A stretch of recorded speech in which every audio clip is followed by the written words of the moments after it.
Marie-Martine Chambard, il y a 20 ans, votre association Femmes contre les intégrismes réalisait à Lyon un guide pour aider les femmes. Aujourd'hui, on en est où, 20 ans après, sur la situation de la femme en France ? Alors d'abord sur le plan formel, on en est qu'on va rééditer un guide entièrement neuf cette année. Le dernier date de 2008 et qu'on a revu avec un cabinet d'avocats les nouveaux règlements européens, etc.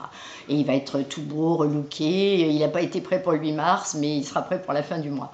Où on en est que l'arsenal juridique est de plus en plus performant. On pourrait dire que les lois donnent l'égalité femmes-hommes à peu près sur tous les plans. Sauf que l'application est complètement à la traîne, que même s'il y a des décrets d'application, ils ne sont pas vraiment respectés, que par exemple en matière de violence faite aux femmes, les dépôts de plainte ne se font pas comme ils devraient se faire parce que les commissariats, les gendarmeries ne sont pas équipés que pour faire appliquer des lois il faut des moyens, que pour pouvoir héberger des femmes et les sortir des griffes de bourreaux il faudrait avoir des logements en quantité suffisante, etc. etc. Donc, et puis les mentalités régressent complètement. On est dans une période qui n'a jamais été aussi épouvantable pour les femmes. Je venais de voir qu'un eurodéputé polonais venait de dire que les femmes devaient être moins payées parce qu'elles étaient moins intelligentes et beaucoup plus faibles.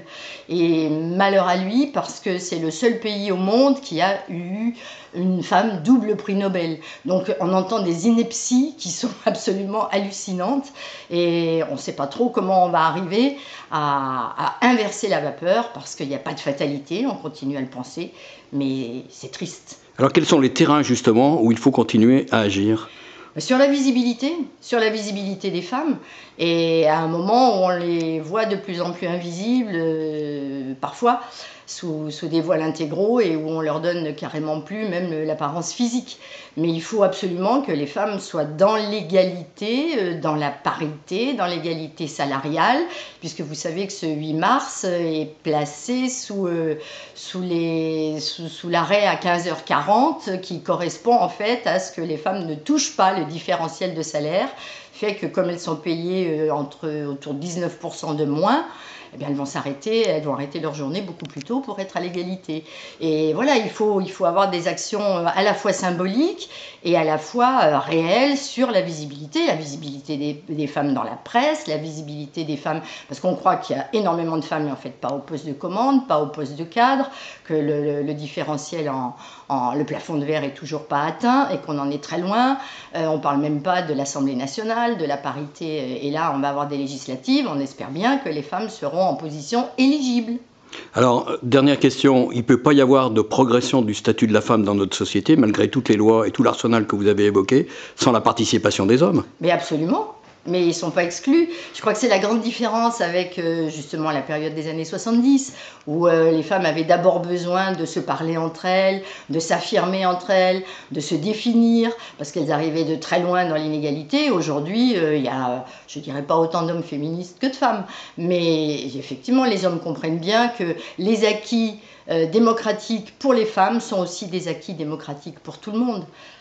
On a vu, vous avez évoqué les questions sociales, de salaire, les questions aussi de place dans la société, mais au niveau de la sexualité, comment est-ce qu'elle s'évolue ? Quand on voit que, par exemple, l'état-major qui encadrait la manifestation, enfin, le meeting de François Fillon dimanche passé était encadré par des militants de la Manif pour tous.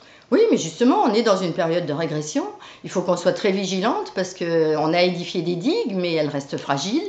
Et on sait bien que c'est pareil dans le parti d'extrême droite, d'extrême. Il y a aussi des gens pour refuser le remboursement des IVG au planning familial, faire disparaître les plannings familiaux, alors qu'il faudrait justement renforcer les centres d'orthogénie qui sont un petit peu ballants aussi, que le planning familial à plein d'endroits a plus de subventions ou beaucoup moins, qu'il y a des régions entières où les femmes ne savent plus où aller à avorter et on ne sait pas s'il ne va pas falloir refaire des voyages express vers la Suisse ou la Hollande comme ça se faisait. Donc il faut être très vigilante,